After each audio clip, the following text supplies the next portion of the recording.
because I think it's a good idea for Mr. Lucas to hear what the people in the field are doing. And then after that, I asked him if he would just, say a few words to you and, either talk about things that he's seen from his perspective at the state library, things maybe that have impressed him, maybe talk a little bit about what the state library is going to be doing in the next, few months as we all start to reopen. Or Greg can talk about anything he wants to because he's the darn state librarian. But anyway, let's get started. I'm going to call on you too, so get ready because you've got your little, 30 to 45 second sound bite. So let's hear what you have to say. And we're going to start with Kelly Kahn. Go. Hey, I'm Kelly Kahn. I work at LA County Library. I'm specifically at the Culver City Library, and we just started sidewalk service on Monday, and it's been going really well. The customers are so happy that they're able to get their books and their DVDs again. So that's been a really positive experience. We are getting a lot of questions. When are you going to reopen? And it's probably going to be a long time. So we'll see how long sidewalk service lasts, but so far we're only doing it at 24 of our 87 libraries. So we're just slowly rolling stuff out. Hey, thanks, Kelly. Melissa Mejia, go. Hi, I'm Melissa Mejia, and I work at Monterey County Free Libraries. I'm the branch manager for the Marina Library. And I just got back from serving lunch to kids to go. So that's their big thing that we started this week is lunch at the library to go version. And so a really cool part of that is that we're also using the opportunity to talk to patrons that we haven't seen in months. And so we have to-go activity programs for them to also do at home with links to our virtual programming that we're doing. So that's been our push this week. And over the next couple of weeks, we're going to start talking about curbside. So yeah, hi. Cool. David, go. David Zierbaugh from Glendale Library Arts and Culture. Previously worked in IT, but actually was recently promoted to branch manager of Montrose and Chevy Chase Libraries. Oh, nice. Thank you, everybody. It was good news. I was very excited for that. What we've been doing, I served last week as a manager in charge for curbside pickup. So I was overseeing that out of our central library. And interesting thing that we've done recently was through the funding of our library foundation, we sent mailer cards to all Glendale residents. And these were digital cards so they can access any of our digital resources through our website. So that was really cool. And I played a big part in that. Nice. All right. Allison. Hello, I'm Allison Peters. I'm in Contra Costa County Library, specifically the El Cerrito branch. We are getting ready for curbside, but one of the fun things that we did was jump on Zoom early, and we are starting to work with the Master Gardeners, UC Master Gardeners of Contra Costa. Since we noticed people are doing more gardening and victory gardens and vegetable gardens, we are working with them to bring master gardening to virtual programs, and I'm really excited about that. They are a great group, and we're looking forward to partnering with them. We're going to start lunch in the library next week, and we're going to try to include some seed packets. We work with our local school, so seed packets for the kids and master gardening programs for everybody else. So it's really fun. Nice. Mandy, LAPL. Hi, yes, I'm Mandy from Los Angeles Public Library, and we've done a lot of similar things. We haven't done our curbside yet, but something that's really impressed me that we've been doing in our organization is we have something called the Street Fleet. And so we take donated books and we provide them to emergency shelters throughout the city. There are 3 outreach vans. And then another thing is we just launched our Safer at Home archive. So we're asking the people in Los Angeles to document what's going on with COVID, and we're archiving that for the future. All right, thank you. Andy, go ahead. Hi, I'm Andy Leinbach. I work at the Beverly Hills Public Library, and though I'm not currently a children's librarian, I started my library career doing that. So My wife and I had our first baby on February 27th, so I've, as many libraries have done, dipped my toe into the virtual story time world and recorded a few little clips of me doing rhymes, stretchers with my son, Teddy. So that's been lots of fun, and he's a beautiful model and easy to work with. So that's been really fun. Right, Melissa Spangenberg. Where did she go? I thought she was here. Well, we'll have to get back to her. Rachel, go. Sorry, I was muted. Hi, I'm Rachel Scher. I'm the manager at the Albany Library for Alameda County Public Library. We early on, at first, we started sort of reacting, I think, a little too quickly to everything. We were going to offer curbside right away, but we pulled the reins in and slowed down and split our management into 10 different action teams. So staff throughout the county are assigned to these different action teams. There's not time to go over all of them. We recently started curbside too at some of our locations, and it's going really well. One of the things I'm most excited about is before all of this, I got a mental health grant. And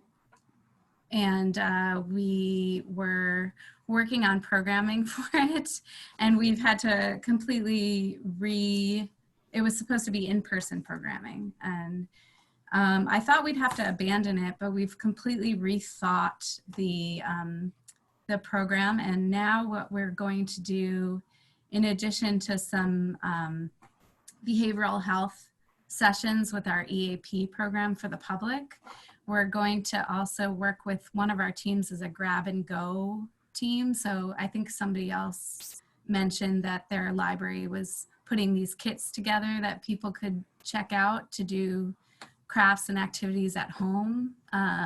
So we're going to work with that team to create sort of these mental health programs in a box to have materials that they can take home and follow along with the online programming. So I'm excited about that. All right, thank you. Diana, go. Hi, everyone. I'm doing dual meetings right now as we discuss how to open our curbside services. So I apologize for the distraction. So my name's Diana Learned. I am now working at the Palo Alto City Library. When I started this program,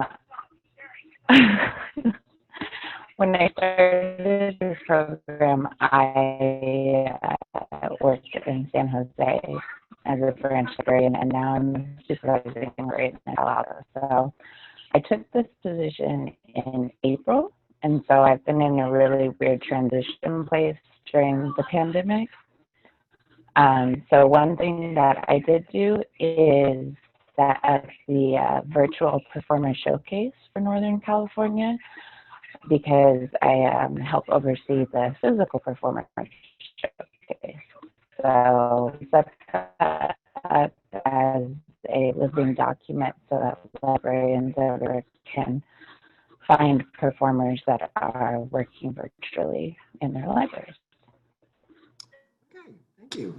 Yana, San Francisco. Oh, hi, my name is Yana. Pre-COVID-19, my position was program manager at Business Science and Technology Center in the main library in San Francisco. Since April, actually in April, I got accepted to Fulbright specialist program. So I'll definitely be doing that after the pandemic. And also in April, actually most of us who work at the library were also deployed as city disaster workers. So I have been also on a team of tracers since April, which has been a really interesting experience. And I can just say that librarians are perfect for this. We have good skill set. We have the reference interview down. We can do, I have been testing software that we are using to do the tracing. And actually, I've just recently been asked to step in into like a different role for the contact tracing, to be one of the team leads on the shift of tracers, which of course is going to require a lot of troubleshooting, technology troubleshooting, which also is something we do all the time at the library, and sort of support the team of tracers, and anything from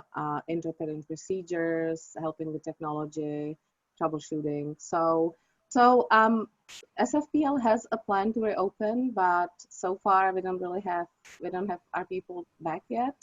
So we have phases of reopening kind of scheduled, but we'll see who we can get back. So this is really all depends on the city to release the librarians back to the library. So we'll see. We have done a lot of virtual programming. We just actually launched our summer reading program last week. It's very nice. We have really nice graphics. And our department specifically was tasked back in April with figuring out how we are going to contribute to actually, to how we are going to help people to find the jobs, and how we are going to contribute to like economic recovery. So that's specifically our department. So we have been putting together resources. We have been doing a lot of virtual programming. Actually, some of our virtual programs had like 150 people, which is more than we could ever get in the library in person. So there's definitely some success, and there's a lot of work ahead of us for sure, because we are also trying to support small businesses and anywhere from virtual programming and other outreach. So a lot of work ahead of us, but it's been a great learning experience. And again, I just want to stress out that librarians are perfect for helping city to do tracing, and that's been interesting experience across working with other city departments and kind of seeing, how they approach things. And yeah, that's it. Cool. All right. Thank you. And congratulations too. Ray, go. Hi, I'm Ray Pun, a solo librarian at the Alder Graduate School of Education. So I provide a lot of distance support. Our library is 100% online, has always been online. So most of the work I'm doing right now is on copyright fair use with the new faculty coming in, including privacy literacy and also accessibility training. So a lot of it is really tied to the stuff I do, even though now it's more urgent than ever. One thing I do want to mention is that I'm part of the CLA's Advocacy and Legislative Committee. So I recently has started even tweeting out to the state legislators to ask about funding for California Library Services Act. It's urgent, as all of you may have seen under CLA. So been doing that. And also I decided to volunteer once a week online to be a career coach for New York Public Library, where I started working about 15 years ago. So it's really a good experience. And then I'm able to sort of write letters to support the New York State legislators too on behalf of the library. Thanks. Cool. Thanks, Ray. Natasha, Oakland, go. Hi, everybody. I can't believe I have to go after Ray. Wow.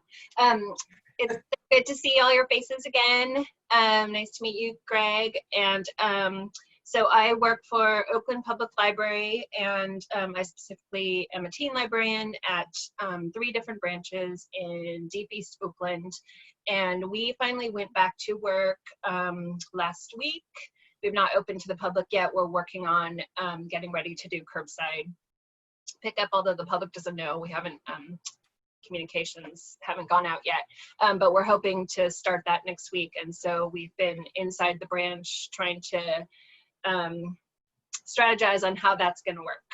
And it's interesting, and I'm really, really excited to see our patrons again, because I think that's going to inform us what we need to be doing for them. It just feels like it's been such a weird, disconnect this whole time. A lot of people in my system have been deployed as disaster service workers. The city's doing a lot our branch is also feeding people 3 days a week. So we're going to do the curbside service the other 3 days a week. And yeah, that's it. Cool. All right. Kelly Chung, San Diego, go.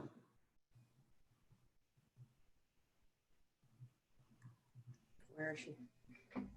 No, I know she's on the phone, but if I can unmute her. Kelly, you there? Yay! Okay. Hi, can you hear me? I can hear you now. Okay, good. Hi, Kelly Chung chiming in from San Diego County Library, the CNT branch. We have not been in our branches until just recently. In fact, Monday will be the first day back for our branch. We have been doing the drive-by pickup, and it's been very successful in our, I want to say we've got about 12 locations that are currently open, and we're excited to get back and see our people. In the meantime, while we've been home, a lot of us have been working on some, they're called Storytime Short, a couple of songs, a story, and it's just a great way to still engage with the kids, maybe talk about some topics that we're dealing with, that we're struggling with, being stuck inside, you know, a lot of racial tension in our world right now. So I've really been enjoying the opportunity to still engage. I do know it will look different when we get back to the branch, but I'm still excited to see faces again. So. Cool. All right, thank you. Annapurna, go. Okay, I am muted. Okay. First, I want to say I got hired as the Saratoga Library's community librarian recently. So that was a big change at the time of this whole shutdown, and then now we are planning reopening curbside service for 5 days a week, 1 to 5. So I'm planning on that. We're doing test runs today.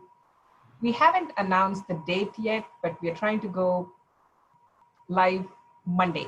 So we're doing all the test runs, trying out everything, all our materials, all our setup and all that.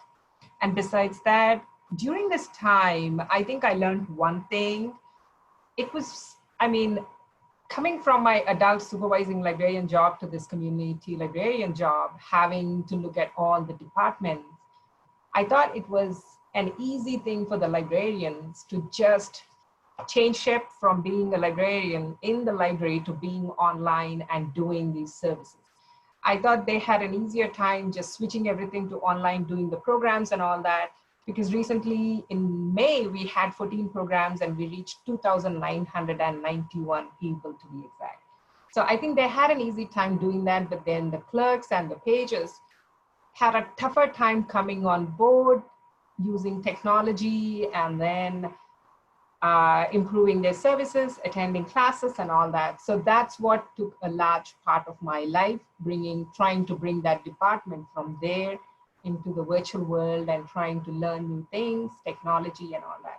So I understand for staff, I know where to go or how to improve all of us. So what we can do so that we can do better in the future.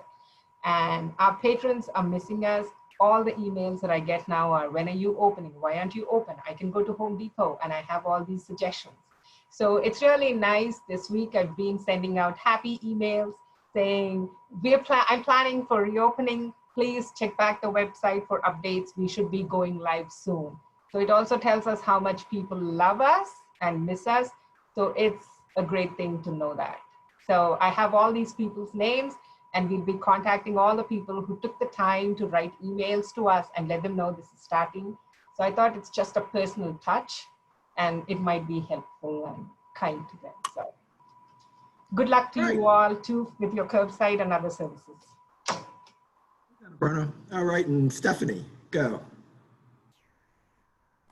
Hi, I'm Stephanie Giles. I'm the senior librarian at Mule Creek State Prison in Ione, California, which is just southeast of Sacramento. We're a prison that has about 4,000 inmates, levels 1 through 4. Right now, currently, we are only doing what's called paging services. So anyone who needs legal assistance by printing out legal cases for them to read in their cells, to doing copies through the mail, to doing legal forms that they might need through the mail. We're 6 people doing the job for 4,000 inmates, so it's been rather busy for us. We thought we were going to open a little bit this week for guys who have legal deadlines, but that's been put on hold until we get the proper authorizations to open back up again. We want to make sure when we open, we're not going to be spreading COVID around our prison. We've been very lucky in that we've only had 2 staff people come down with COVID, no inmates. So they're really happy to keep that statistic going considering what's happening around the state. And that's me. All right, thank you, Stephanie. And I think that is everybody who is here. So with that, I will turn this over to you, Mr. Lucas, for any comments, any reactions, anything you might want to share from the State Library or whatever else might be on your mind. So over to you, Greg Lucas. Yeah, well, thanks, Robert. Thank you all for sharing. A lot of what you've said is what we've been hearing over the past few weeks, which is that you know, the 1,120 libraries in California are each kind of in different places and using different methods of meeting their community needs. I mean, the one thing that's impressed me over the past couple months was, you know, when I go out and give a stump speech, I always talk about how there's no other government entity that can respond as quickly and be as in tune with what's going on in their community than libraries. So if I were to say, just, I'm not picking on them or anything, but if I were to say DMV, right, like the first thing that comes to your mind isn't like responsiveness and flexibility and the ability to pivot. And I think that's the most impressive thing I've seen over the past couple months, is just to see these institutions that were in person plus online jump to being exclusively online. And I mean, Andy, you were talking about online story times, and of course, working with your son reminded me. There's an old Pete Seeger line where he says that parents are the hardest working segment of the working population, but that they do it for the high wages, kisses. So, you know, he may be an easy model to work with, but I mean, you're paying him all, right? So anyway, and I think listening to some of you were talking about sort of job training and workforce development. And I know from looking at the statistics from 2008 that in times of economic distress, more people turn to libraries for help, not just in finding a job, but it's somewhere they can go and get information, or they know that the library can bridge them to what they're looking for, connect them to what they're looking for, on-ramp them to the place that they're trying to go. And I think that's going to be, I think there's going to be a lot more of that than in 2008 in the months ahead. But my suspicion would be that the first door that people are going to check now is the one online. And so the project, let's see, Yana, am I saying that right? The project in San Francisco, where it's like pulling together these resources, right, that someone can access from home or from their laptop or even from their phone. I think that's going to be the first place that people the first place that people go to try and find a path back to getting on their feet. And I think the other face of that is it isn't always just, okay, I don't have a job and now I need a job. I mean, sometimes it's, several of you were talking about lunch to go or grab and go, lunch at the library. Natalie, you were sitting at, Natasha, sorry. You were talking about how 3 days a week your branch is feeding people. So, I mean, in the whatever you call it, the hierarchy of needs, sometimes it's coming to the library and it's like, okay, well, how do I get childcare if the childcare isn't open? How do I get food for my kids? How do I sign up for WIC? I mean, a lot of it is safety net in addition to sort of job training help. And I think there's, you know, like despite the budget cuts that everyone is experiencing now, I think there's going to be more demand for the services and kind of the, you know, the heart that libraries provide that other agencies really don't. So that's my 2 cents, and you know it's worth every penny. Actually, can I ask a question, Robert? Can I ask Greg? Sure, go ahead.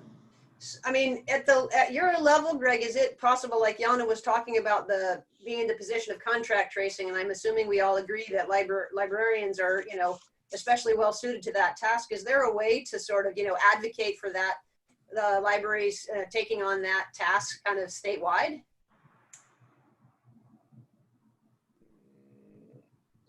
I mean, yes, I mean, we can do that. I mean, there's the state of California has already conducted a program where they've taken people from, you know, each department, right, and assigned them to contact tracing and made them available to cities and counties. And so there's a team of state workers, not librarians per se, right. But I mean, yes, I mean, that short answer is, yeah, you can make the pitch. Right. But it's in some jurisdictions, it may be better rather than to, for example, assign a librarian to do that, despite the obvious skills that a librarian would bring to it that somebody else might not. Right. And instead have somebody from the state's payroll come and do it, so that you can have the finite number of librarians you've got keep doing good librarian stuff for the community. I'm saying it badly. Right. Yeah. Just kind of one of yeah, those. I mean, there's a thing, it was like, I want to do it. Like there was a thing on TV, I forget what channel it was. They had a couple of librarians from NYPL. Any of you see this? And so they were talking about, I mean, it's like, where do I sign up? Like, I want to do it. Well, actually, it's like that because the city has recruited people from every department. Greg just mentioned. So actually, you know, one of the benefits to that is that you suddenly get to work with people from different departments, like attorney's office or assessor's office, and you know, everybody brings something else to the table, right? So librarians have like certain skills.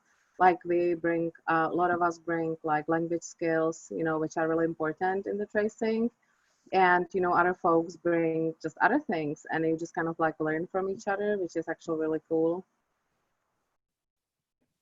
But sure, you also want to have people who can come back to the library and open the library, you know? So like not everybody should be doing this, you know? I mean, did anyone else have another question for Greg? Because I know he's really busy, so he's got to do a couple million other things, but you know, maybe I'm okay. One more. I have a question, not pertaining to this, but a different budgetary matter. Can I ask him? I'm here. Okay. This is your shot. Take it. So with all the economic changes that are happening, we hear a lot about the libraries are going to lose funding, at least some funding and other things. And at the same time, the trend is police departments are also losing funding. So I was thinking, when police departments are losing funding and the cities and the states are diverting those funds to build other services for these same people in the community to other institutions like social service agencies and all that, do you think the libraries are going to be recipients of these funds at some point? And I know there's no free money that comes by. And if we get some money, we will be asked to provide some services. So I'm just thinking proactively about the present about what's happening and how funds are being moved from one department to another in the state or city governments.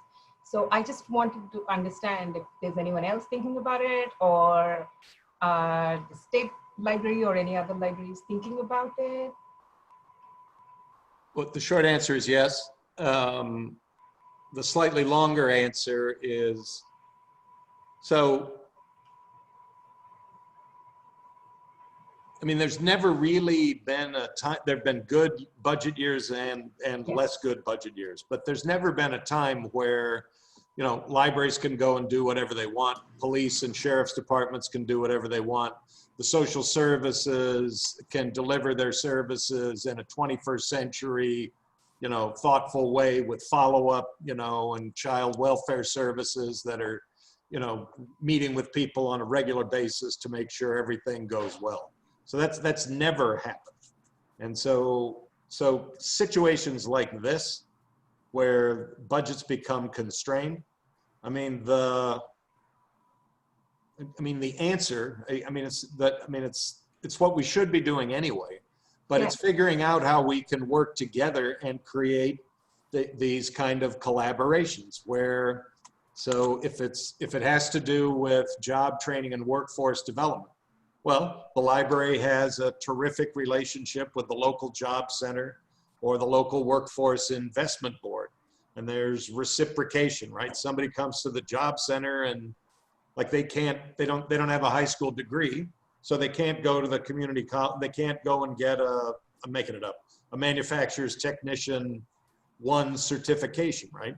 So they get referred to the library to enroll in Career Online High School and get a high school degree so that they can get on a path to their personal success. So it's those kind of collaborations and working together that, you know, potentially bad budget situations foster. But what I've noticed here in Sacramento is it's the exact opposite, right? So if there's less money, so everyone says, oh, no, we don't have time to hang out with you. We're going to go over here, like into the bunker with like our money and like make sure that, you know, our stuff is protected and you guys can, we're kicking you out of the lifeboat, right? And so some of the thinking around that is, okay, so how do we incentivize people to do the right thing? So are there grant opportunities we can get from the federal government? And there are a couple around workforce that we've been talking to the Labor Department here about. But so in thinking about these grant opportunities, so we're trying to include ways to incentivize, right, these kind of partnerships. So just hypothetically, right? So I know San Francisco and there's other jurisdictions that do this, where, so it's Wednesday in the library and a public health nurse comes, right, to give kids a wellness exam. And so, you know, there's a cost to that, right? There's the time that the wellness nurse, right, from public health is away from doing her public health wellness stuff. And so in some jurisdictions, right, you'll sign an MOU and somehow the nurse's time in the library will be covered by some other, you know, stream of revenue. And so that's some of the things we're thinking about as ways to begin fostering these kind of partnerships, right? So that even if they're born out of like hardship and difficult financial situations, that they get stronger as the money and the economy and the revenues come back.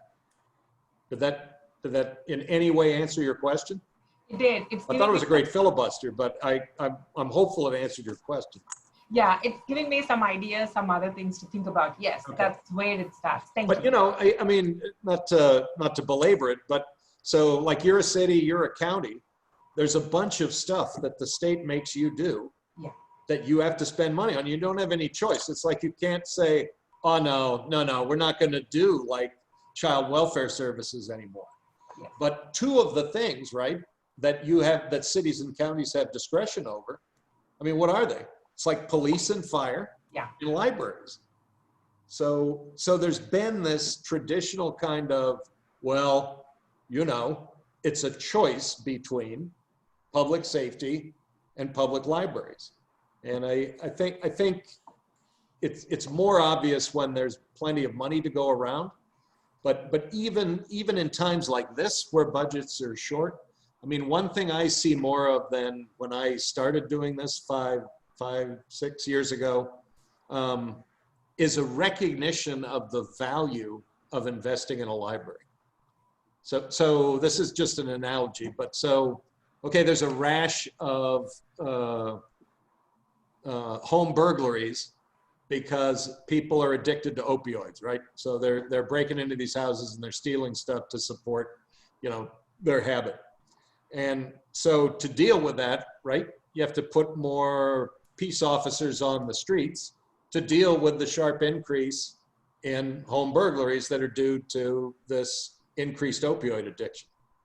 But you also have to invest in something, right, that's going to make the problem diminish over time, right? And that's the investment in libraries, right? I mean, it's not this simple, but it's almost this simple, right? Like it all comes down to reading, right? Like if we created a California filled with strong readers, there's any number of like social and economic issues that would go away.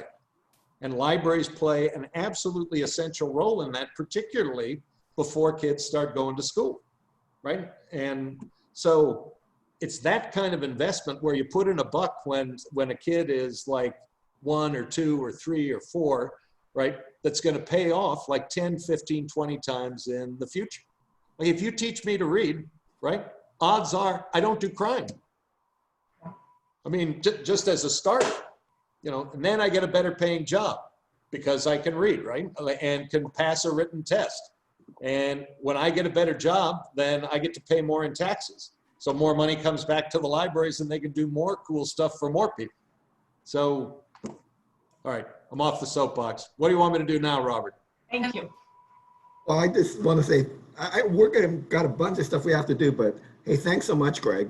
Appreciate it. Robert, And, before we let Greg go, can I ask one more question? I'm so sorry. Sure, go ahead. I'm sorry. We're talking about literacy and don't apologize. We've been having, as you know, a really rough 2 weeks. And where I'm coming from in libraries right now is we've been putting out lists to educate people on here's how you can be anti-racist. Here's how you can bring yourself up to speed and get, educated on what the issues are. But I also feel like we've been asking people to read and read and read for decades now. So my question is, and this is coming from groups that we're starting a CLA EDI interest group.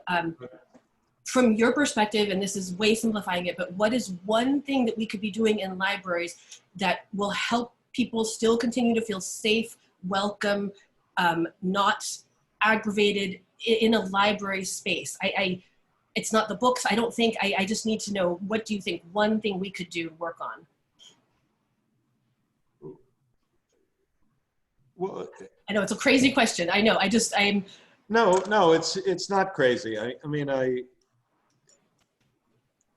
to me, I kind of said it earlier. Wherever I go in California and when I walk into a library, I feel that now. Now, and I feel that because of the way that librarians look at the job that they do, right? Which is to welcome everyone and find people, whoever you are, whatever your circumstances are, you're welcome at the library. And so, I'm not sure, where we're falling down necessarily as libraries. Mm-hmm. I'm not answering your question, I feel like. No, and it's just such a big question. I'm frustrated, I guess, personally, because we are telling people, here's what you can read. And my question more is, what can we do? And that's something maybe we need to work out individually and each other. But, since you do visit all the libraries, what's your perception of that? Well, I think the perception that people have, or my impression of what people think about libraries, is that they're a safe, non-judgmental place to go, right? They're not just a community hub, but in some places, remember Ferguson, I mean, the library was like a haven, right? That was the only sort of, you know, kind of place where people could go. And I think that perception exists in Californians. We're the most diverse group of people that have ever been brought together, like in the history of human civilization. California, to 300 languages and dialects spoken here. Like 1 out of every 4 people or something like that is born in another country who lives in California. Yeah. And and I think almost to a person, except in cultures where there isn't kind of like a library kind of thing that's part of their culture, but the perception is this is the place I can go where this isn't going to happen. This is the safe place I can go to.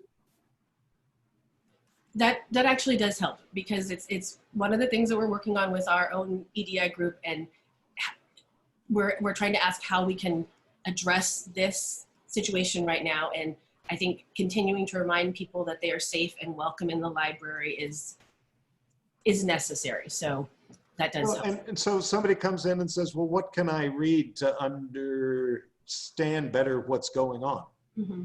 Well, they're asking you that because they trust you, right? You're not going to give them one side or your side, right? And they come there because it's like, I don't know what to do. I'm going to go to the people that right? It is, yeah. No, it is. And I think that are there to help me find what I want. Yeah.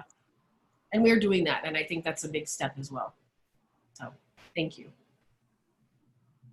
Okay, well, thanks again. And I think right now we're going to do the next part of the program. But again, hey, Greg. Wait, I did want to thank Allison. Thank you for the master gardening videos when they arrive. No problem. Trust me, Mrs. Lucas would tell you I can use all of the help I can get. Be in your inbox, yes. Thank you, sir. And we will see you again next week with our other group of new leaders. So thanks. Hang around if you like to. But right now I'm going to turn it back over to, actually, before we go back to Cheryl, Cindy, why don't you talk real quick about the evaluations that people are going to be seeing in the next day or two, or whenever they're going to see it. Yeah, probably next week. So I will be sending an email out to everyone asking them to link to a survey on SurveyMonkey. And the questions will probably seem very familiar because it's asking the same questions I asked before the program started, and see how maybe you've changed your opinions on some things related to leadership. So be looking for those probably next week, emails to everyone. I'm also going to be taking notes like mad as Cheryl leads the debrief discussion today, just to see what you all learned and how this program has benefited you. So that's what I'm going to be doing. All right. Thank you very much, Cindy. And with that, I think we're going to turn it over to you, Cheryl. So take it away. Okay. So really, the rest of our time was really about answering those questions. So one question I have for you is, how many of you saw the email with the questions we were going to discuss today? Could you just raise your hand if you saw it? Everyone saw it. Awesome.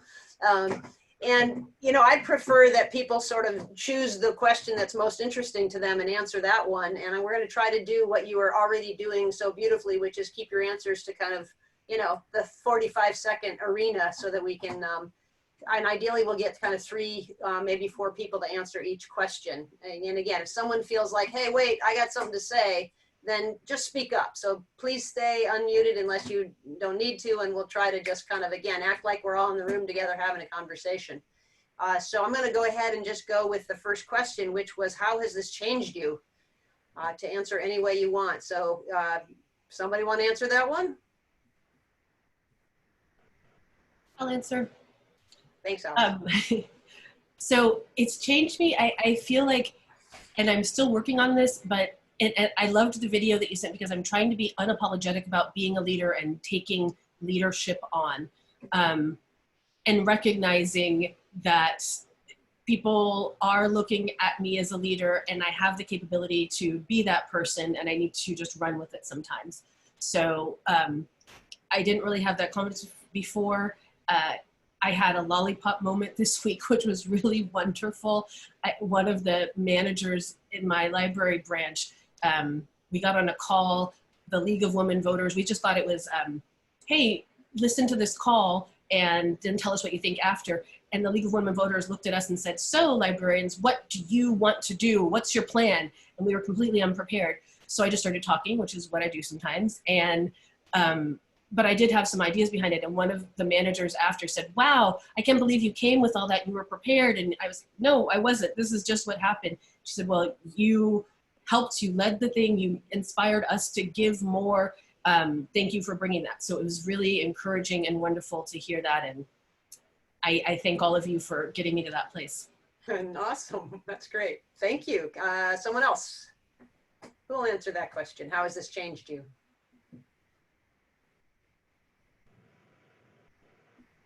I can answer the question. Oh, I'm sorry. Did I interrupt someone? No worries. Go for it, Stephanie. Okay. And then we'll get Diana. Diane first or me? No, go ahead, Stephanie. Oh, okay. Well, I noticed that I am a lot braver as a result of this. And I think it kind of shows with my bosses. They understand that I've been picked to be in the program, so they're looking at me as a leader. But I'm also more cognizant with everything we've learned here, and also in our group, all work is teamwork. All teamwork is work. All work is teamwork? Yes, sorry.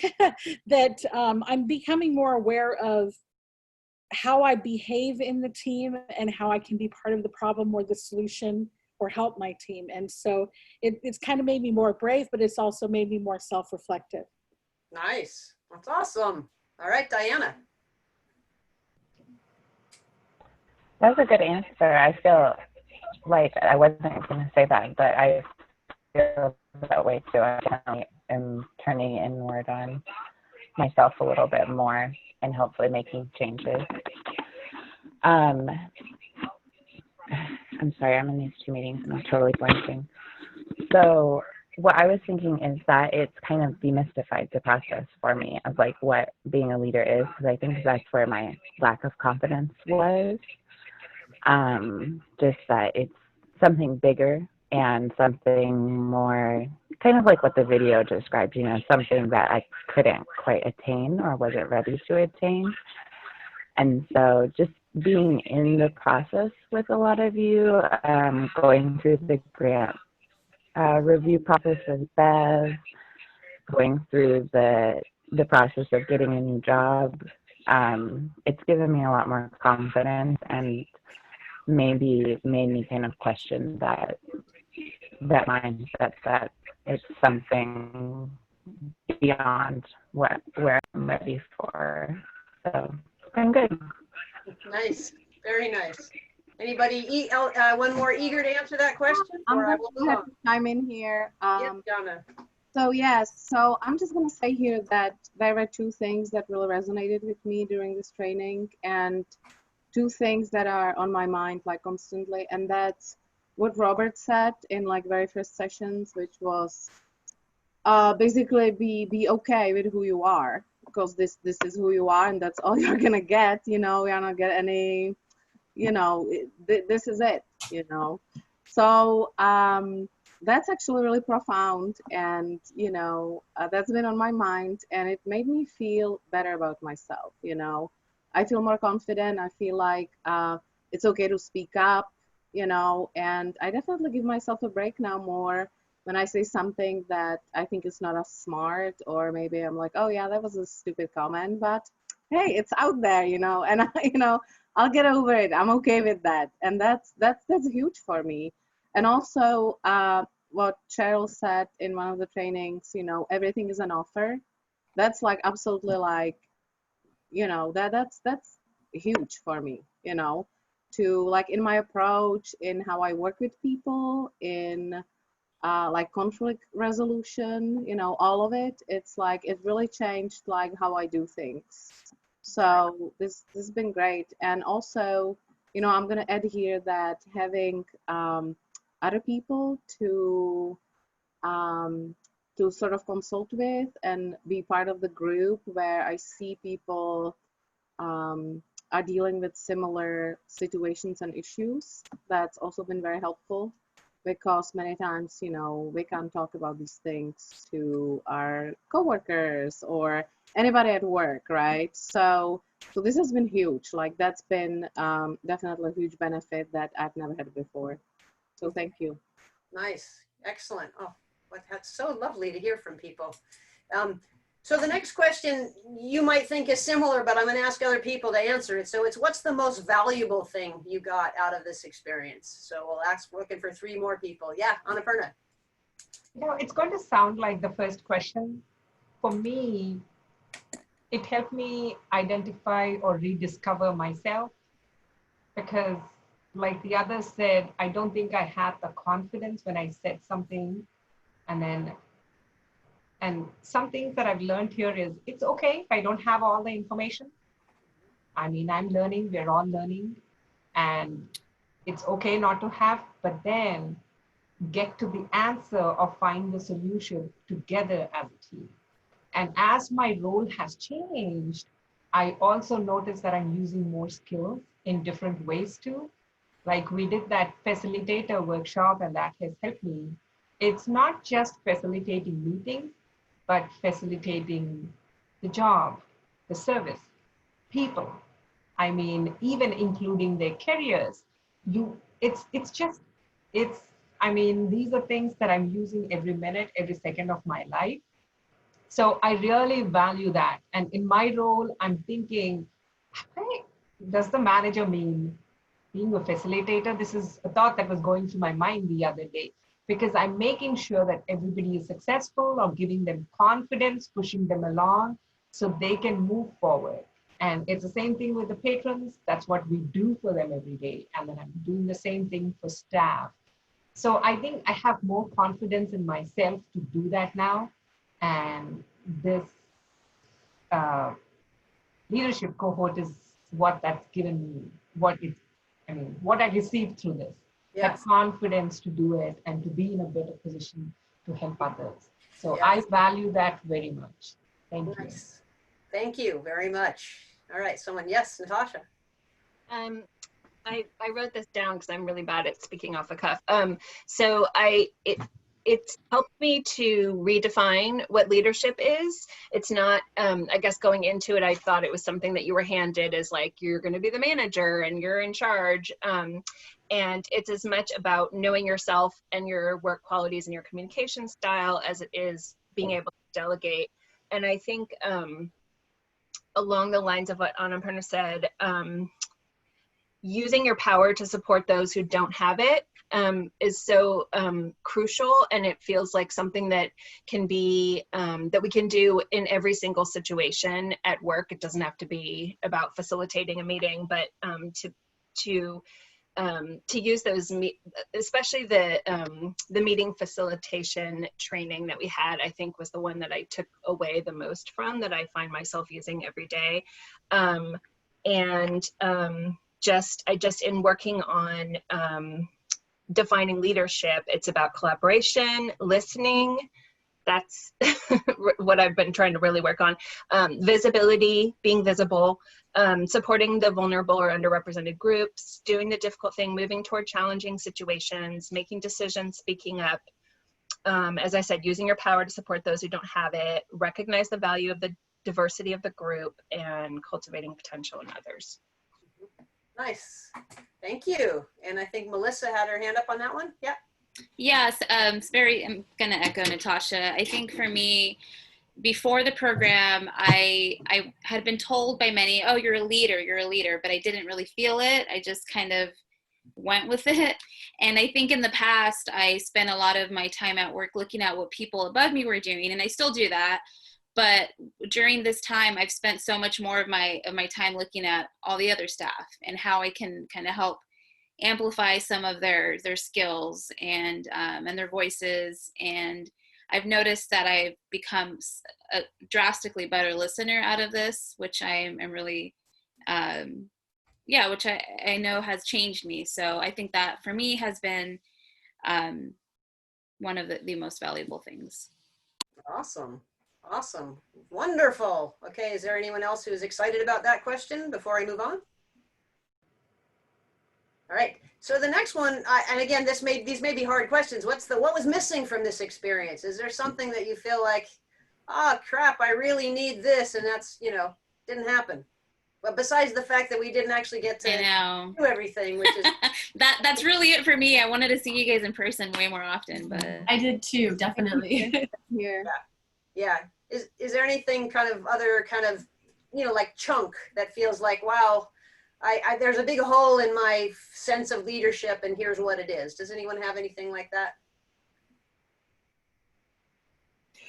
Okay, go Ray, you go. Oh, Yeah, Ray, and then I was just going to say, I think maybe we addressed some of this in the in-person sessions, but something along the lines of like implicit bias. I think as we are becoming involved in managing larger teams and addressing the biases that we hold ourselves, but also like the ones we encounter, maybe some sort of like bystander training.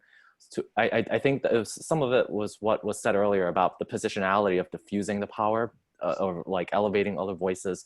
But I think specifically addressing of what biases we might hold that we don't necessarily talk about as much. Maybe that might not have been part of the grant process or the goals, but it's just something I've been thinking about since that question was sent out, and what was something that might have been helpful, and that could have been part of the process. Like we could have been discussing it like today, but that's something I wanted to share. Yeah, no, I love that. I get great input. Great input. Thank you. Allison, did you have a comment about missing?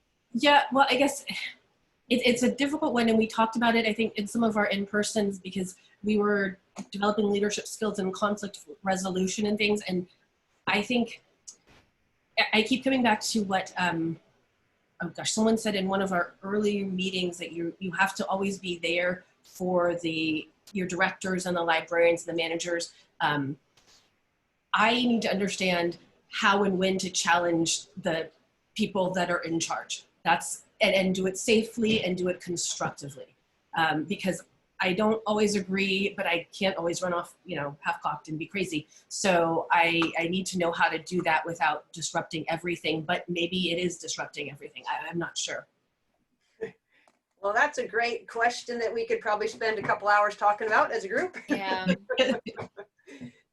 So maybe I'd like to ask the group again, maybe just show of hands. So how many people would sort of echo Ray's comment about implicit bias being something that would be nice to be added to the,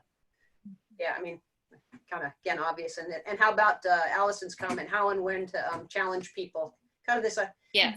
I think we did a session for the new leaders called Communicating Up, which sort of is similar to what you were asking. And I think they were very happy with that. Like, how do you do that? I mean, again, you're asking, yours is more, anyway.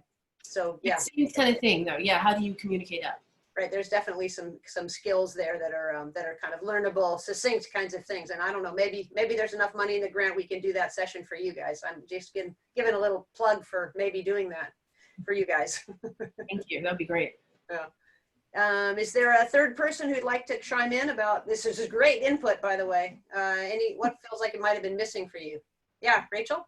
This didn't really come up until we were just talking just now, but I have been, sharing what I'm learning in these trainings with other staff and my managers and the people I manage, but it would have been nice to share with each other more about, I know that was sort of our homework assignments, but in reality, I know that the people that I said that I would connect with and we would talk about what we were doing, we did a little bit, but it would have been good to have maybe more time dedicated to sharing strategies for how we're passing what we're learning on. And partly, do you mean sharing strategies with people in the cohort for strategies for how to share outside the cohort? Sharing strategies with people in the cohort about how we're sharing outside the cohort. Yeah. I think we can learn a lot from each other, and that has been one of the more challenging parts of this. I feel like I've learned a lot, but just as Allison was mentioning, figuring out how to share it, especially with people who are in the hierarchy above me, and change management and all of it's a lot. We're learning a lot, and yeah, I agree. You know how to share what we learned with people who might not be necessarily receptive to it. Yeah, that's a $1 million question, isn't it? Great question. Okay, good. Is there another comment about what something else that might be missing? No, we're pretty good. Okay, again, you're going to have an opportunity. I guess I'm hopefully everybody understands there will be a I think it's a Google form kind of survey to fill out so that we can get everybody's answers in writing. So this isn't your last chance, but it's lovely to hear this stuff. So is anybody up for the what was your favorite part question? What was your favorite part? Yeah, Rachel? I just said what was missing. I feel like I want to respond to this. I think just this has been, I get really bogged down sometimes in the day-to-day aspects of my job, the parts that I don't like, to be honest. And this was a really nice way to feel inspired about libraries and what other people are doing, and get creative and think about, there's a lot more intentionality behind everything I do now, and I'm thinking of the bigger picture outside of my little branch and outside of even my county library about what I'm doing for my job and the importance of the things, or the things that I'm doing that I shouldn't be doing that are not so important in the grand scheme of things, which has really helped during the pandemic, especially. Yeah. Oh, awesome. Awesome. And David, you had and then Andy. Yeah.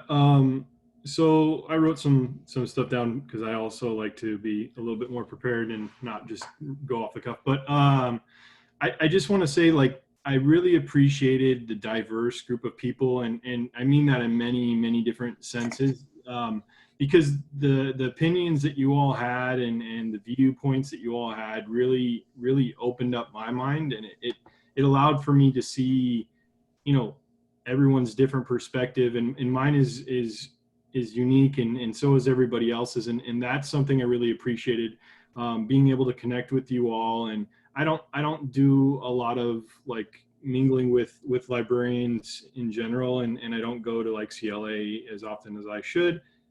So getting connected with all of you was really great to meet a bunch of people from a bunch of different libraries and kind of see all of your perspectives and be able to share experiences. And I just really appreciated all of that. Nice. Thank you. Andy. Yeah, for me, I was deciding which of the first 4 questions to really respond to, because they're all kind of wrapped together in one way or another. There's a lot of overlap. Yeah. Echo a lot of what I've already heard from other folks.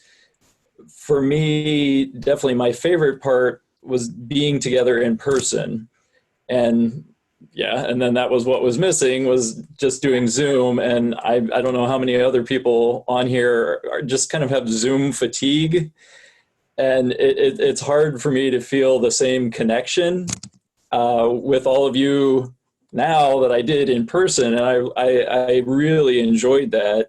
And it was personally really rewarding, really helpful, because back when we started, I was going through a period of just feeling kind of burned out with some different aspects of my job. And it was helpful and energizing and really nice just to take a step out and be reminded of the bigger picture. And I have, this is my tribe, the librarian tribe is a big one, and we're in all kinds of different spots. And it gave me some perspective and let me get some passion back. And it also, and the COVID situation too, has really made it clear to me that I'm more of an extrovert than an introvert. And I would never be happy working just from home. That's not a satisfactory way of being for me. And furthermore, I think the kind of library job where I'd feel most fulfilled would be the more people-centered, the more human interactions. So that's been very helpful as far as getting a perspective, and thank you all. Nice. All right. Thank you. I'm going to jump to the next question, which is, what's something you've done differently because of this program? And I'm going to ask, there's a few people we haven't heard from yet at all, and I'm taking, I got you on my page here, so just jump in. Thank you, Mandy.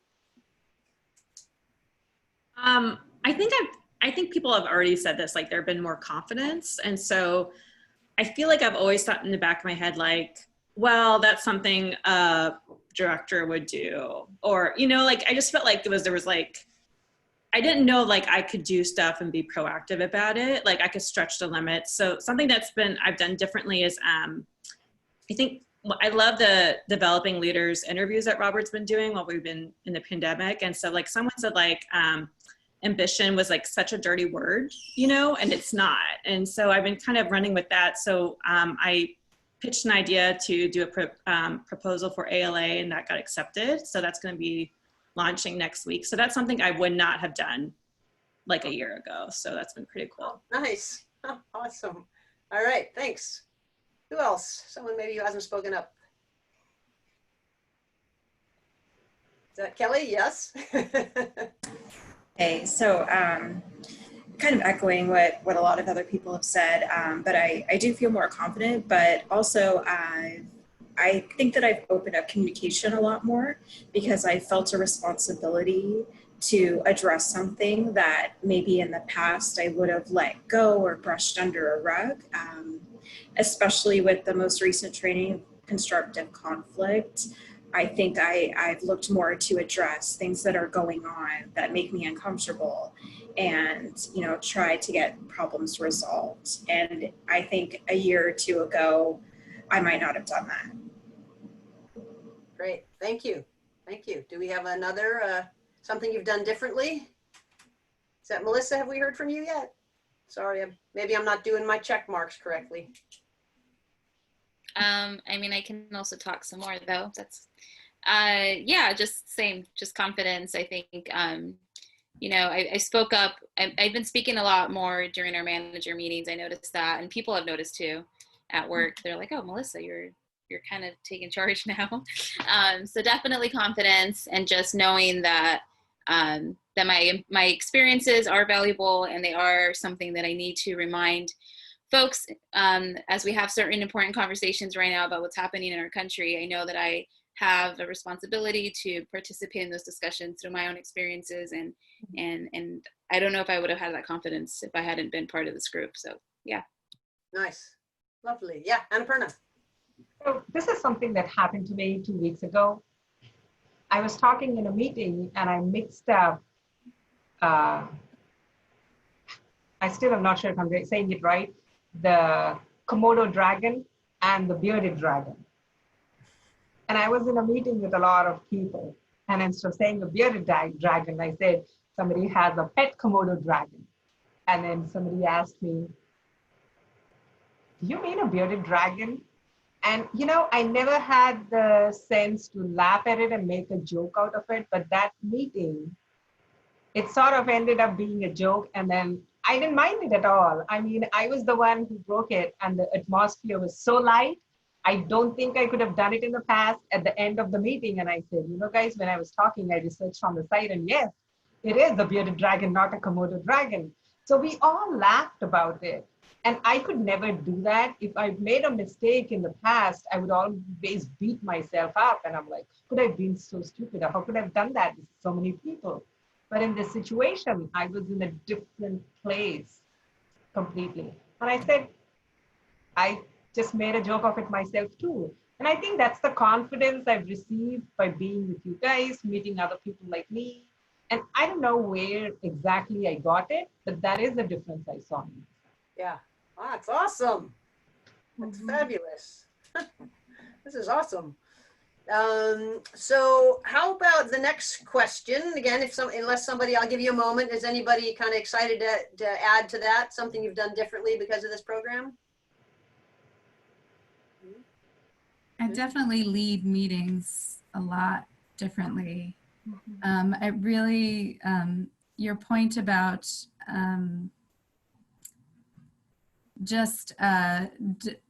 I think I'm not going to word this as well as you did, but about thinking about a meeting, does this really require a meeting, or can you transmit the information just as well in an email? Has really resonated with me, and I'm really put a lot more thought into not just preparing some fancy PowerPoint, but really like communicating what our goals are for the meeting, employing all the techniques that you showed us in the facilitating meetings session. Awesome. Really helped. That's great. For sure. I just want to say the facilitation skills, like they came really in handy when I was doing like a whole day workshop in February in Prague.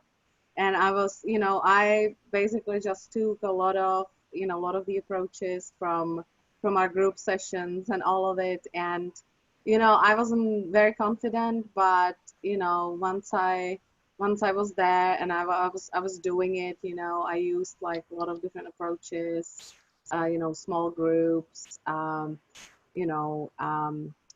it was really good. Yeah. Facilitation skills for sure. Okay. Nice.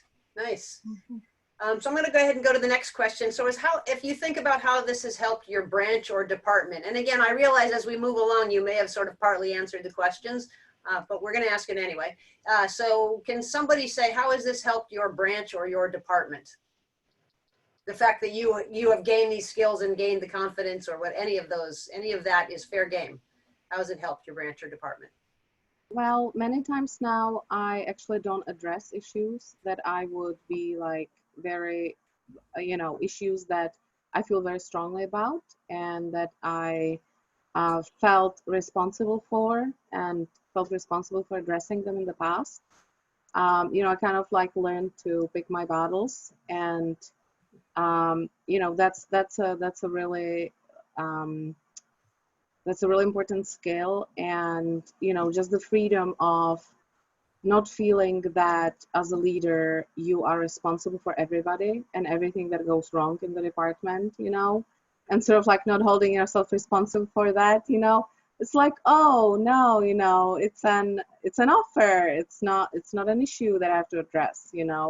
I'll let other people address it, or this actually like needs to be addressed by somebody else. So sort of giving myself the freedom of like letting it go. Okay, nice, good. Thank you. Someone else? Yeah, Stephanie. Like I was discussing earlier, I found a lot more confidence. I'm in a department that's kind of an unusual situation where I'm a leader of my team. I'm as a senior librarian, but I'm not everybody's boss. So the bosses over us know nothing about the libraries because it's part of an education department. And so, I gained the confidence to go to my boss and say, hey, look, if I'm doing my job right and I'm doing everything that I can for you, I'm making your job easier. How can I make your job easier? And really that's kind of helped me take the reins a little bit and helping my department, but also taking some of the stuff off her plate that she doesn't need to do, that I know more about how to do it.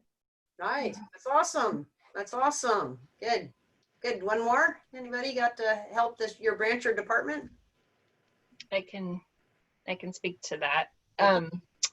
So the communication skills, or the communication sort of techniques, especially the improv stuff, and again, back to meeting facilitation, I feel like has helped me in every sort of aspect of my job, but most directly where I could see myself using it as we were learning this stuff during the trainings was with my teens, because I'm a teen librarian, and sort of the main focus of my job is that I'm supposed to be helping them learn leadership skills, which I always deep down inside thought was the most laughable thing ever, because who am I? And so it really gave me a lot of confidence to realize like the way things were broken down in our trainings, I can model for them and teach them. And I was seeing that in real time. So that was huge. Oh, this is awesome. Thank you. Thank you. All right, I'm going to go ahead and go to the next question about, again, it's been answered in ways already, but maybe we'll hear from a few more. How does this help you personally? How has this helped you personally? So David, Diana, Kelly, Mandy, or anybody? Oh, go ahead, Diana. Sorry, Ray. I would just echo the same things, but I feel that I have particularly applied them more in like the personal. I don't know, like it just sounds bad, but maybe also like what Yana has said, I can be a little bit of a hothead sometimes, very emotional, and so just to really, like you said, pick your battles, take a breath, that you're not responsible for every single thing. That really stuck with me, but I would say particularly in my personal life. Nice. Thank you. Thank you. Ray, did you have it, Ray? Yeah, I think there were a lot of nuggets along the way that has stuck with me. I think we had talked about conversation as relationship, right? When we were trying to bridge any kind of sort of the viewpoints that might create a certain level of conflict, and then just having that conversation and building it further. But I think the growth mindset is something I've heard a lot about, but I didn't know until attending the session. So I learned more about that. And myself, in the first session when we did the red, green, blue kind of work behavior style, that was really helpful for me to identify like an area that I think I should probably improve more, which is green, the process part. Is it green for process? Yes. Yeah. And so like for me personally, it's been a little bit motivating to see this. I recently, about a couple of weeks ago, I was being recruited to be the associate director for public service at MIT libraries. And I turned them down. I didn't want to move to the East Coast. I didn't want to even bother thinking about applying and doing all of that. And I didn't want to be in Boston either. But it just made me feel like, like I think I'm sort of ready to move up to these positions. And because of this training, giving me some insights. And unfortunately, like many of us, I wish we were all together and like going through this fully. But I feel like, what we have has been pretty spectacular. Thanks. Oh, nice. Nice. Wow. And good. That's, again, that requires more of a conversation over beer about the getting that offer and choosing. Yeah. So congratulations just for getting that, that call. All right, good. Is there another, how does this help you personally? Someone up for that? Kelly, that'd be great. Kelly? Okay, so I don't want to repeat my previous answer, but getting along with people is really important to me. And in the past, it's been completely baffling to me why I can't really get along with everyone. Some people are just different from me, right?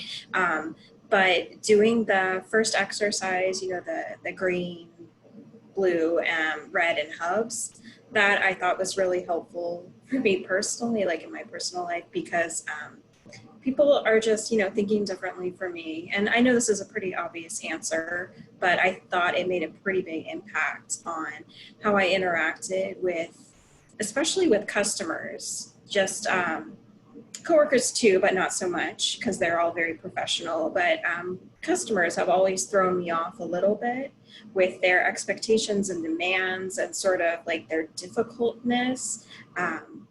But knowing people have different goals and communication has been pretty helpful. I mean, in general, the whole process was helpful to me personally, but I don't want to ramble on and on. Okay, that's good. Thank you. Thank you. And does someone else help you personally? Was there someone who was Stephanie, that's right. Thank you.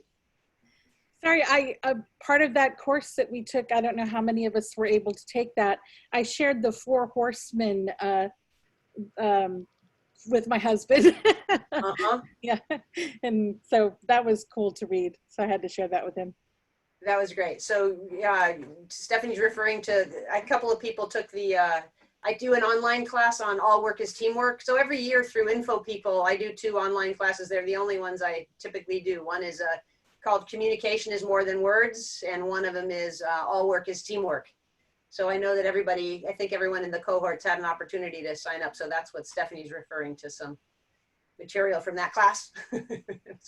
All right, so there's one more question we had, which was how might this help your organization as a whole? So again, thinking more broadly. Great, Mandy.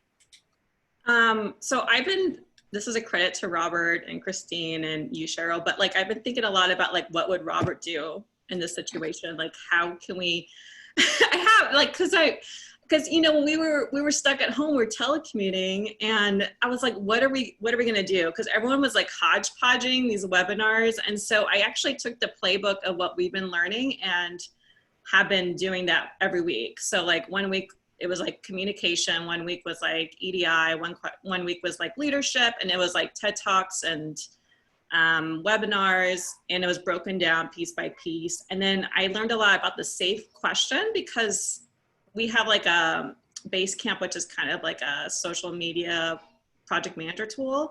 Mm-hmm. And so I couldn't let people be vulnerable, you know, they're in the space, like what did you think of this? And so I learned a lot about that safe and open question, where it's like kind of easy for people to talk about it.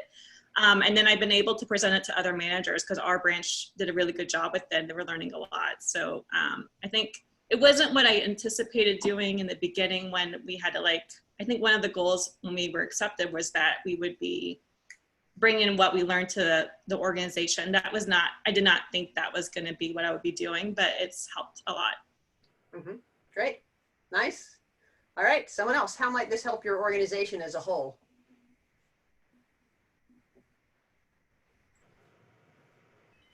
I was one of the reasons I wanted to do this was to figure out how to be a better facilitator, specifically for our EDI team at work. And I think this has helped a lot. Even just learning, like we were talking about the different colors and things, learning that people have different roles to play on teams, understanding what those are and trying to help them, I guess, achieve their best self in those roles while I'm also doing it as well. I think especially come to light this week because it's something that our library needs, and I need to keep doing that and keep doing the work and keep working with my coworkers, but also being more patient with them and myself. So I think that is going to help the overall organization guide this EDI team forward. Mm-hmm. Great, excellent. Andy or Melissa, any comments, or David? I mean, I could briefly just say that I'm working right now with our admin team on all staff meetings. So I kind of volunteered to lead those, because the way that they were doing it, from what we learned, was like an information dump. And so I had suggested that we reform that, and instead of just, saying, let's change this, but not offering a solution, I kind of volunteered myself as like, I have all these ideas from what we learned in the facilitation meeting. May I bring those to the table? And so our admin team is like, yeah, you want to do it? Go ahead.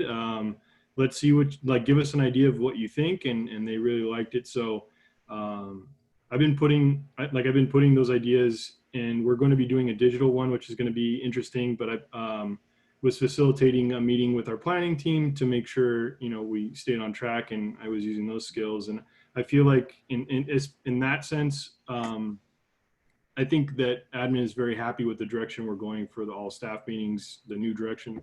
So I feel like that's helpful to the organization. Yeah, for sure. For sure. Andy, Melissa, anything to add?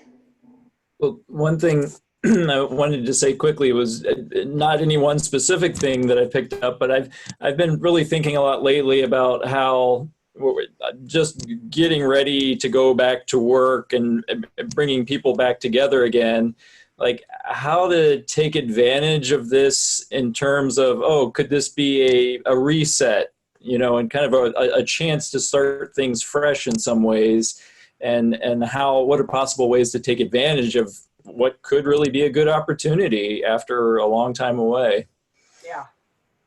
Yeah, I agree with that. I think it's what timing, right, for us to gain this perspective and these skills during some very like not common library things. Like there's a lot of things that have happened that in the world that are affecting our libraries, and we're redefining our roles in completely new territories. So I mean the timing, I miss you all. I wish we were having like a beer right now having this discussion, but I do think that the timing of this all is really gonna change all of our circles at work.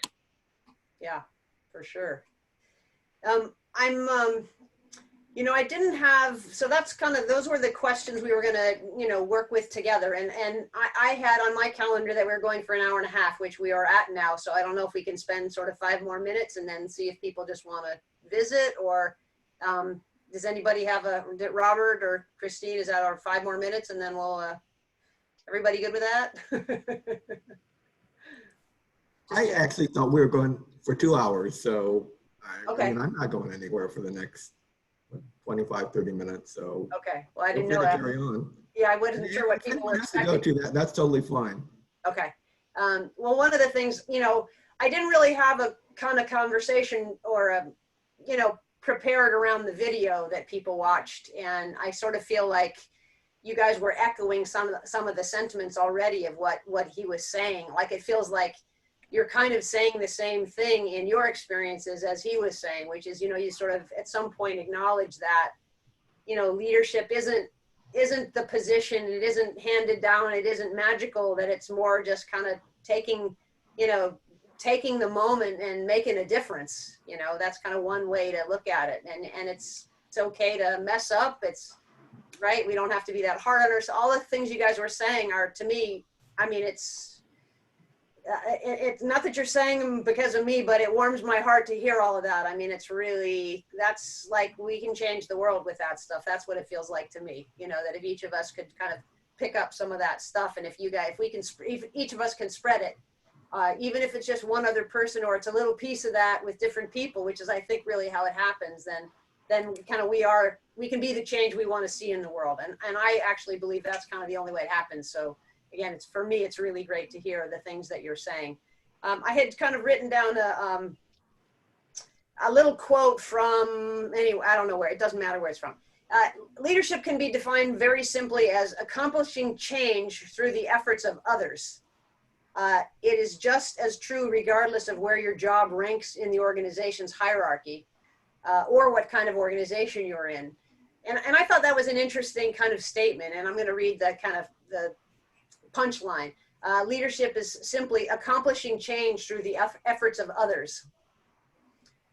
And I like that. I mean, and that's only one version, right? Like, none of this is gospel, but I love the idea that it's partly about sort of supporting and empowering people, not about telling, right? Not about knowing the answers and providing the answers. So I like that. And I feel like you guys already kind of totally have that vibe. There was another thing I wanted to share. The leadership flows in 3 directions within a hierarchy. Leaders lead direct reports. So some of you have direct reports and you lead them. You also have peers. So you can act as a leader with your peers, right? And that different skills, right? And that actually you could lead up, or, communicate up, if you will. And there's slightly different skills for doing that. And they're saying that the best leaders, most leaders spend less than 1/4 of their time working with their peers and bosses combined. And he says the best leaders, on the other hand, are estimated to focus about 1/3 of their time and effort on each of these 3 directions.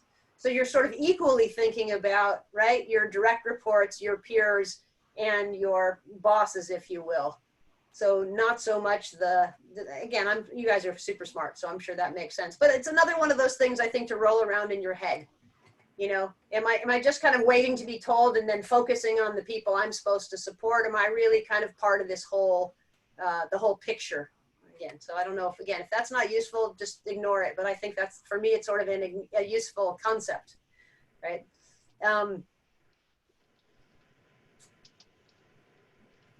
And the next one, I don't know. Okay, I'm going to do it anyway. Improving your ability to lead up, down, and sideways will substantially broaden your impact. While every job requires unique content, knowledge, and skills, every leader's success ultimately rests on effectively achieving the organization's goals through the efforts of many others. So once again, that's sort of that combination. So that really, you know, as you move up in leadership or you have more kind of influence in your organization, just to sort of get it, that it's, you know, it's that whole picture that you're working on. It's not about just leading kind of individuals or making your team successful. Anyway, again, it's just kind of little mind shift things that I thought might be useful. So that's my sort of comment. Anybody else have a comment about kind of the video or what I was just sharing? Anything that struck you about it that you wanted to amplify or made you go, huh? Yes, I agree. You know, it seems like leadership is a lot similar to being a parent. And my daughter's turning 23, right? And it's like making decisions for other people, right? And like hoping to do the right thing. And, you know, always kind of worrying, you know, about like how others will do and like, are you making the right decision? And then also like letting people kind of lead you in return, you know, like mirroring, you know, it's like my daughter challenges me many times. She's like, Mom, why are you saying this? You know, we grew up in different cultures. And she's like, Mom, you know, this is not appropriate, you know, and like your presentation skills just suck, you know, and like things like that. And I'm like, okay, well, how would you do it? You know, and like basically, you know, allowing others to lead as well, like in return, you know. It's really important. So like all of that, I would say, really applies to leadership as well. Great. Nice. Thank you. Anyone else?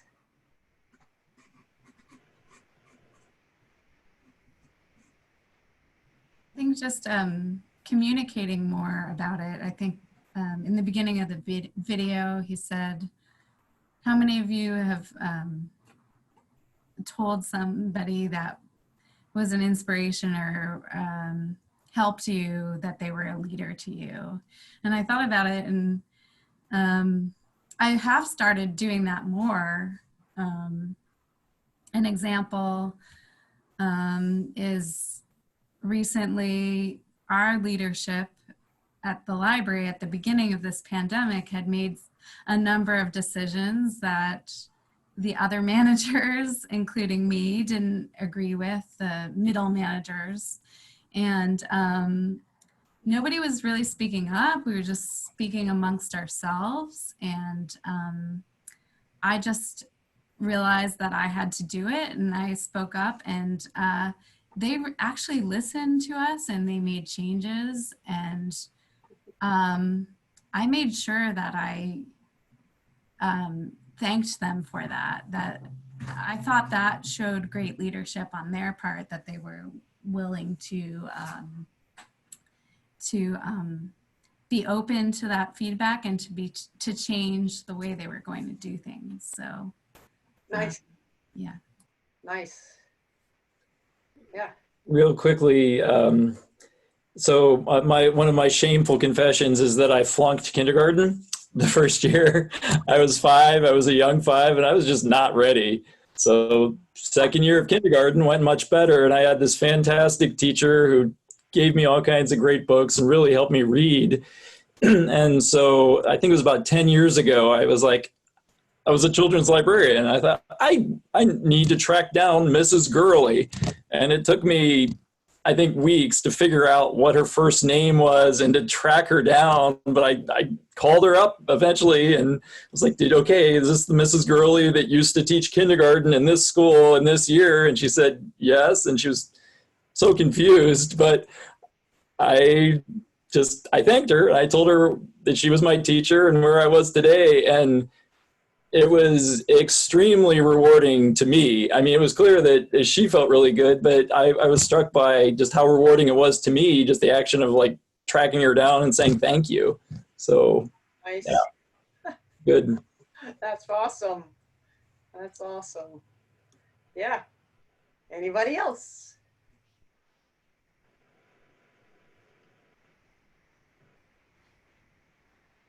Yeah. I would echo the same thing. I had an experience when I was leaving my library in San Jose before I left.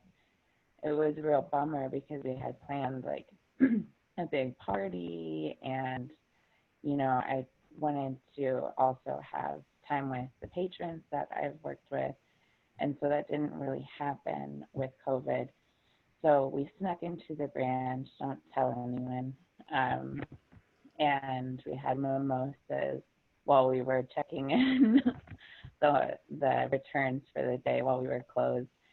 And, it was just like something that we wouldn't have done if we didn't. I felt like really all of us kind of wanted to do something like that where we could just spend time together, like acknowledge each other, say thank you.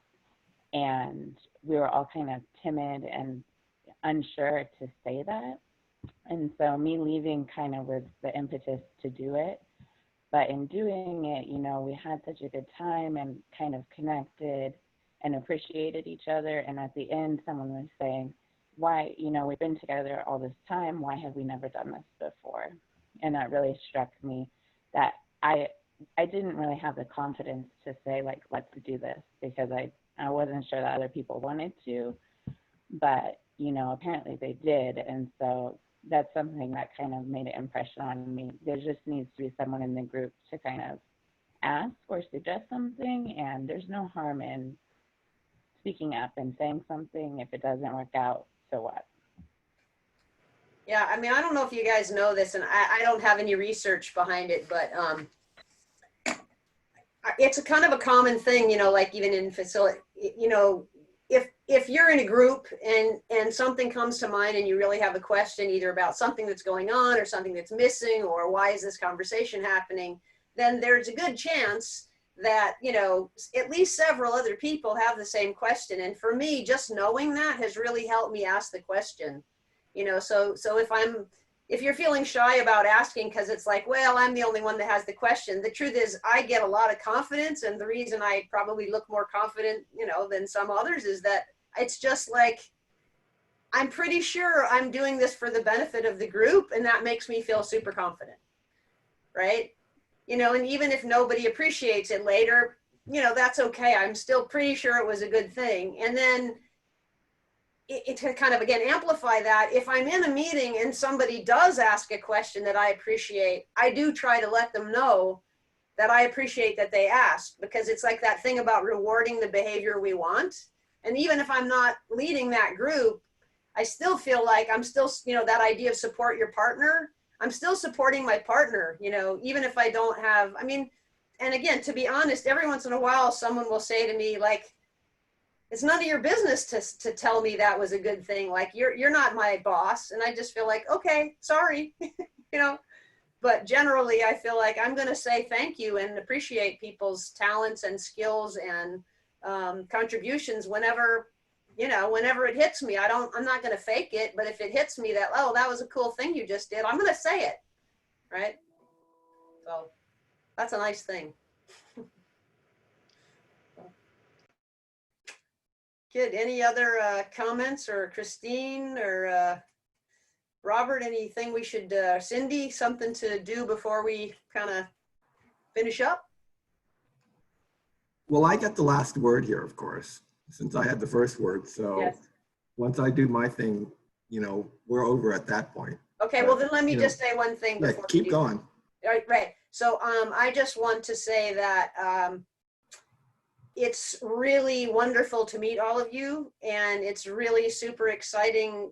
Sometimes when I get frustrated, even in my work, if I'm in groups of people and, it's like, nothing's changing, but working with you guys, it feels like, no, we can actually make a difference. And that, of course, is meaningful given all the things going on in the world. And again, I'm pretty sure we all agree, libraries are more important than ever. Every time there's something challenging in the world, don't we all go to, oh my God, we're more important than ever. And we all know that. And I feel like when I hear the things you guys are talking about and the things you're working on, again, it's just a super bright spot. So thank you for being who you are and allowing me to work with you. Okay, well, I guess I'm gonna try to wrap things up, but first of all, I mentioned about talking about what the future of this particular program is gonna potentially look like for next year. And we're still, kind of working over the grant and things like that, but at least tentatively, and again, you're hearing it from me first and it could change tomorrow, but right now the state library is interested in having another version of this leadership cohort next year with Cheryl, having the new leaders program, which is open or targeted more for maybe, your library assistant, your library techs, maybe people who haven't gone to library school or is just basically getting started. So that would be leadership program number 2.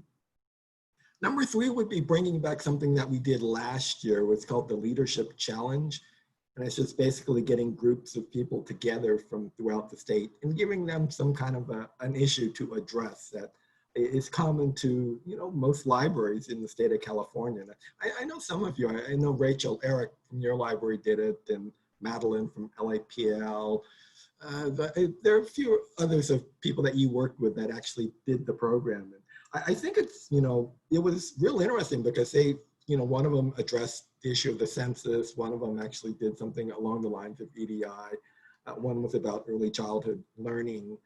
And, anyway, I suspect that if we did this challenge again in the coming year, it's pretty obvious what that challenge is going to be, right? Just what do libraries look like moving forward? And just get people's perspectives of what they might want to do. So that would be number 3 is the leadership challenge. And then number 4 would actually may be something that you all might actually be interested in, is looking at potentially doing, they're calling it a residence program. And it would, as far as I could tell, maybe 4 or 5 days of bringing an outside trainer in. In this particular case, I don't know if you know who Maureen Sullivan is. She's a former ALA president, but she's done the same program for ALA. I believe she did for PLA. She's done it for the Texas Library Association, but she would be willing to come out to California to do it. And I think the target audience for this one would probably be, at the branch manager level and maybe even moving up the assistant director. I think, directors could get something out of maybe this particular program. So again, we're going to have to see how this all shakes out, but at least tentatively, that's what the leadership program could look like as of next year. And I really do think too that, it's a credit to all of you for, being active and, being engaged and actually learning and getting something out of this and, being able to express that to other people like Greg Lucas, like to Beverly, in the evaluations that you do, because they, seems to me at least that they do see a definite value in the whole idea of leadership development in for libraries in California. So, keep an eye out and look at the website, because I would say probably in another month or so, we'll know more definitely what the programs are going to look like. And, we're going to see what happens in 2020 and 21. And we're hoping, we're going to be able to travel and actually meet in person again at some point. And so that's the plan for the leadership program. But I guess the last thing I want to do is just maybe give you some of my takeaways from what I heard today, from what you were saying. And I think at the very beginning of the program, like, one of the first things I said was, my definition of leadership is confidence and relationships. And I really do see a lot of confidence in all of you right now. And I do see a lot of relationships that we're building. And, once you start to figure that out and maybe, continue to expand your confidence and you grow your personal networks, yeah, that's what, you're going to be as a leader. When you were talking about, like, with the video that we all watched, was as far as, and people are going to be looking to you to be leaders now. I think, again, some of you have expressed that. They're coming to you. And, I think, that leadership is, obviously you chose it to be in this particular program, but it's also chosen you.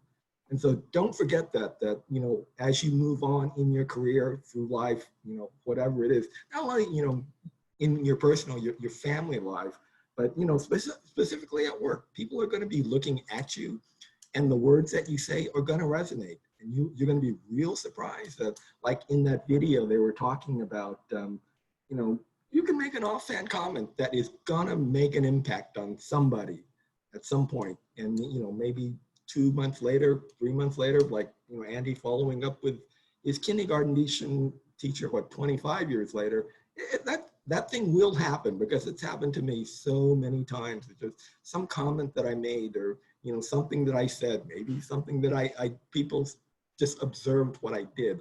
They realized it made an impact. So that's going to happen to you. So, you know, be ready for it. I wish I could tell you when that, you know, what words you're going to say, what actions you're going to take that are going to resonate. You know, what they're going to be, I don't know. So you always just have to be conscious of that, and maybe just think that everything I do is going to make an impact. Everything I say is going to make an impact. So, you know, take that kind of thing seriously. Another thing that I really picked up, and again, I think maybe it's a confidence thing, but maybe at the very beginning I said that, you know, we picked you out of your little ponds because, you know, pretty obviously you were the smartest people in that particular room. But I think another thing that hopefully you've all taken away is that, you know, I can be in this room with all these smart people, and I'm not, you know, I'm not going to embarrass myself. I actually have something I have to say, and I've got the confidence to say it. I'm smart enough to say something. And, you know, but at the same time, you're still confident enough to be able to ask each other, how do you do this? Because I don't know. And, you know, again, that's confidence. But again, you know, you're all smart people. And I was super impressed with each and every one of you.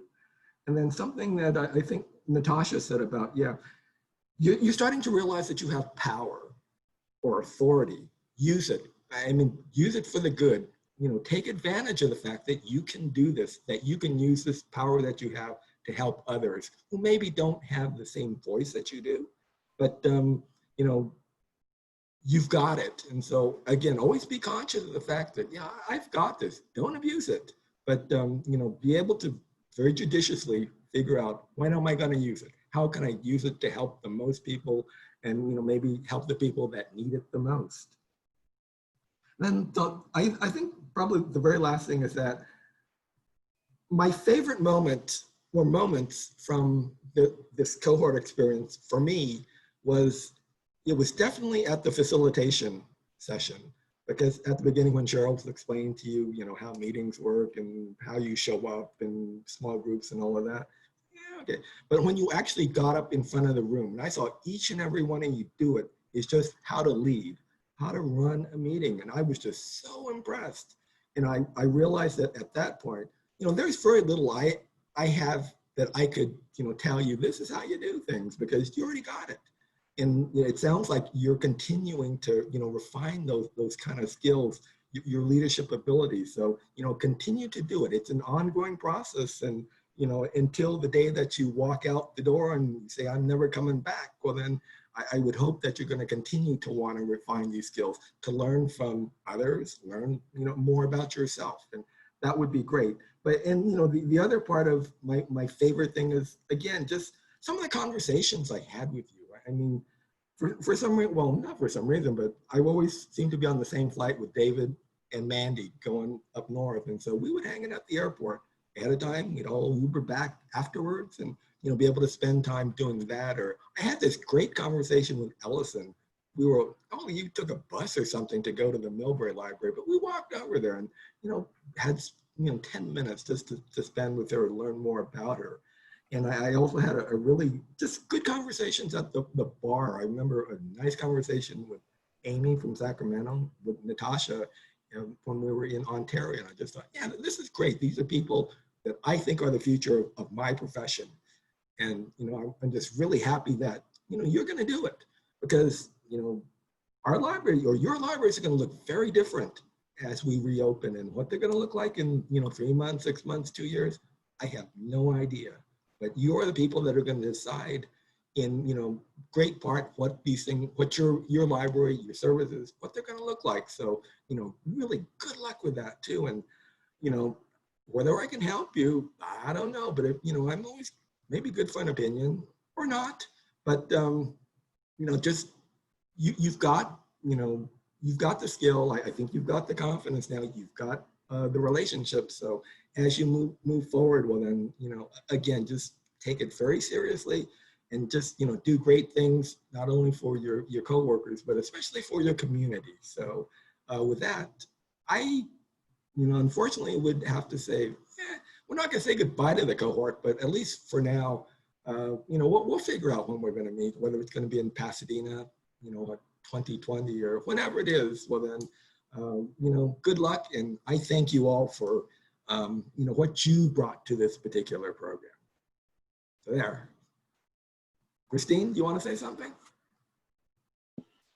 Yeah, so I just want to say thank you for everyone making this is my first year on the project with Robert, so just making it amazing. It was great to meet each one of you, working closely with you guys, and I just don't even want to say goodbye or anything like that. Like, you guys have my email address, you can find me, please reach out to me, and I look forward to working with all of you in the future in some shape, form, and yeah, that's really it. But it was great. That's it.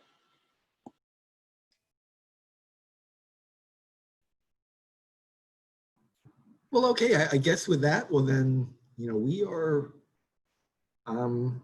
finished for now. So, again, thank you all so much. And I don't know, Bev or Charlotte, if you can just hang around for a couple minutes, well then, wanted to go over a few things with you. So, but otherwise, again, take care, everyone. Hi, everyone. Bye. Oh yeah, so I was also part of the leadership challenge. So if you guys have questions about that, feel free to reach out to me. So you guys, I can tell you about my experience.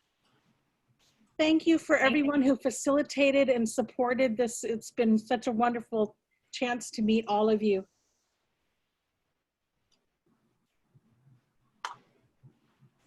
Thank you. And just a quick plug, if you see any announcements for the CLA membership committee's distance socializing event, you're very welcome to join. Love to see you there. And I'm going to put in a quick plug too, Andy. Thank you for doing that. Stay in touch. Opportunities pop up. We do put together advisory committees at the State Library to deal with a bunch of different topics. And in fact, we're working on putting one together in coming months about training. We really haven't had a peer group that's talked about training with each other, training needs and continuing education in the field. And if you have an interest in that, or you have an interest in some subtopic of that, please be in touch with me. I would love to have folks from this group, such an excellent group of people, participate in that. And it's just another way to make connections in the field that are fun and making new friends, and just a great way to open new windows onto other things that are going on in library world.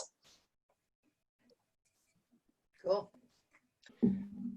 I'd also like to say, and maybe just in the spirit of what Cheryl said about maybe other people are thinking this too, if you wanted input, or maybe not input, but help with the next cohort, I think that would be a really interesting, valuable process if you wanted people from the old cohort to help with the next one in some way.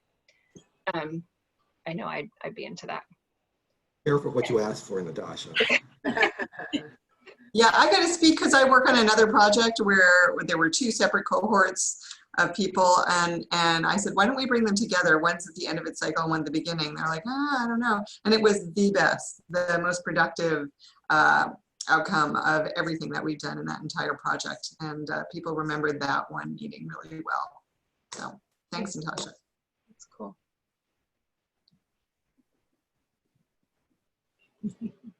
Can we come visit you in your I libraries? guess we Yes, please do come visit us. Well, and I have. I've seen Melissa in her library, and that was it. I was like, oh, this is where you work. So you get around. I've seen Annapurna in her library. Yeah. So. All right. Bye, guys. Bye, everybody. Bye. Bye. Thank you. Cindy, thank you. She's off.